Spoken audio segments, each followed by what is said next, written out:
Det er jo næsten ligesom...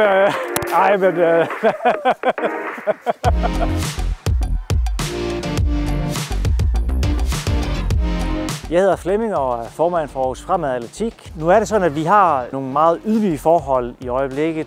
Og man kan sige, at vi er jo ret udholdende, kan man sige. Vi er udholdende mennesker. Og vi ser frem til, at vi forhåbentlig en gang i næste år får nye løbebaner. Vi har så mange frivillige ildsjæle, som ikke vil give op og byder ind til den her kæmpe store forskel, vi gør for lokalområdet. Der er så mange folk i den her forening, som fortjener så stor en anerkendelse. Uden dem var Aarhus Fremad slet ikke det sted, hvor vi er i dag. Fremad Atletik, de har faktisk vundet idrættens frivillige pris 2004. Det er så fantastisk. Det er jo næsten ligesom...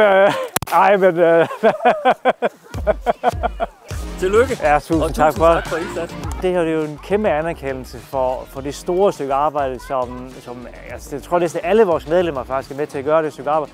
Og vi ser jo ind i 2025, altså et langt år nu, hvor vi skal klare os med en græsplæne her. Så jeg tror, at det her kan være med til at holde gejsten op. Det er jeg ret sikker på.